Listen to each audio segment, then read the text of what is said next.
Hello, I'm Anakiria and today's video is about Chapas. Welcome to my Chapaa Documentary, a video discussing both official and fan theories about Chapas. Their biology and diet, theories about how they live, and also a discussion about their popularity in the Palia community at the end.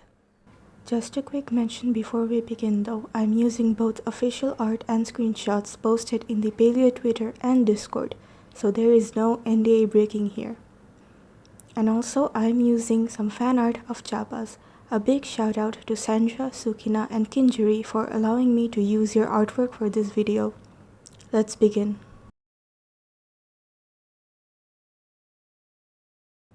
Now, if you're new to Palia content and don't know what Chapas are, then you might be thinking, what is a Chapa? Chapas are a creature native to the world of Palia. They have reddish-brown fur, a long tail, and of course, their tusks. To get you introduced with Chapas, let's start with what we officially know about them first. Chapas are one of the few animals revealed by S6 and they inhabit the virtual world of Palia. The official Palia Twitter and Discord have posted some information about Chapas, so let's take a look at those first. First we have is this one, discussing the origins of the Chapa. The design is inspired by creatures from the real world as well as from popular fiction. Animals that have been named specifically as the inspiration are the boar, squirrel, beaver, and chipmunk. This information is quite important as I will be using these animals as the basis for my own fan theories later in this video. The Chapa is designed to be familiar at first glance but also unique and memorable. I think S6 succeeded with the design as Chapas are basically the unofficial mascot of Palia at this point. Everyone just loves this little guy. The second information post mentions some of the Chapas' traits. We see that Chapas have a curious and mischievous nature, they love trash, and they gnaw on everything to shorten their tusks. Their flat face and tusks are also perfectly adapted to burrowing into the ground. They are also described as an infamous local pest, maybe because of their trash rummaging ways. Well, you guys have an idea of what a Chapa is like now. Now then, with the official information discussed, let's move on to the theories. We know from the footage and information provided that Chapas are some sort of mammal. Considering the animals it is based off of, that makes it even more likely. The Chapas are able to burrow into the ground, so my first theory is that Chapas live in burrows.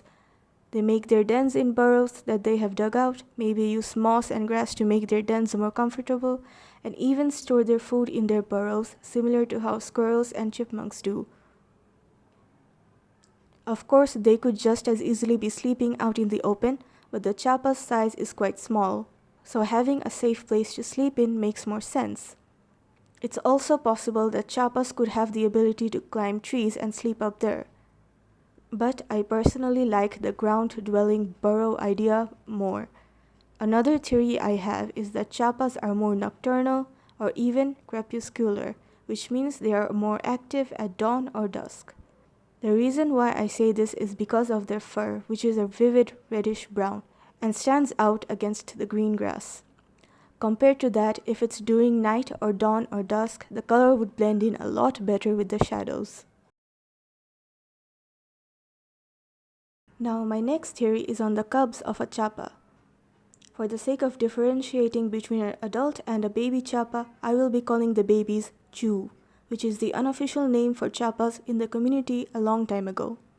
And like before, I will be basing my theories on real-life animals for these Chapa theories. Like a lot of small mammals, Chapas have litters of chus. They have multiple chus to look after and raise after giving birth to them. I believe that these litters could consist of up to 1 to 4, maybe 5 baby chus, but again, this is pure speculation and just a theory. The chus don't have their tusks yet. They only start to grow their tusks after they've been weaned from their mothers, which I'm theorizing to be somewhere from a few weeks to 3 months because of their small size, since normally small animals grow up really fast. After they've been weaned, the chus continue to stay with their parents for a while, learning how to find food and survive the wilderness. They could stay with their parents for several months and up to a full year. But eventually, Fully grown chews will have to leave the den to make room for the new litter. And this is where my next theories come in. Chapas, like beavers, have family groups. Parents, siblings, and relatives from the same family will help each other out even after they move away from their birthing den. And they have some kind of a familial bond that stays with them all their life. It's said that beaver parents will help their young set up their beaver dams and dens, and I like to think that maybe Chapas do the same for their young as well, helping to build their burrows and looking after each other's baby chews and stuff like that. Now, after the Chapas or adults, they have moved out and have found mates of their own, they can begin the cycle all over again. Now you know what a Chapa is and how they live. Next would be, what do they eat? My theory on Chapa diet is that they are omnivores rather than herbivores like most of the animals mentioned earlier as the inspiration for the Chapas, and I'll explain why I think so. I just mentioned a while ago that Chapas like trash as a food source, but normally herbivores don't really consume trash from human settlements. Human food, or in this case Majuri food, is something that Chapas would not be able to stomach if they were obligate herbivores. Another piece of evidence for this theory comes from this image here, which shows a Chapa attempting to steal what looks like sausages. And there you have it, Chapas are omnivores. In the wild, a Chapa's diet would consist of fruits, nuts, berries, and mushrooms, as well as insects and smaller animals that they would hunt. Given that Chapas like burrowing too, it's likely that they also eat plant roots or root vegetables, and earthworms as well. When Chapas live closer to settlements such as Kilima village, that is where they probably rummage through trash like real-world raccoons, searching for thrown-out food to eat. It's likely that this is why they are treated as pests by the locals, coupled with their burrowing and digging, which may damage gardens and crop fields as well. Kind of like how it is with moles in the real world, and this leads into the next topic. Due to their trash rummaging in search of food, making a mess of the town, and maybe even getting into houses and shops to steal food, and also the destruction of fields and so on, Chapas are seen as pests by the locals. Chapa hunting is carried out by the local hunter Hassian and his dog-like companion Tao.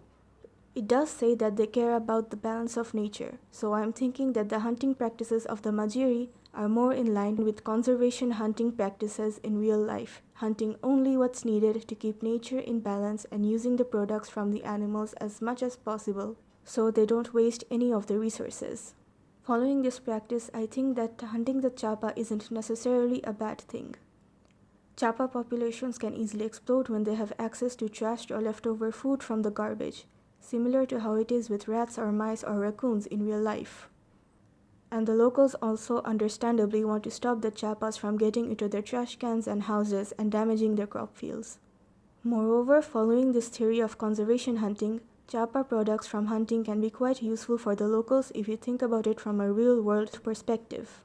The meat and fur from hunting would be used by locals to make food and craft leather or clothes and also furniture. Now, if there are Chapa hunters, it makes sense you also have Chapa protectors, right?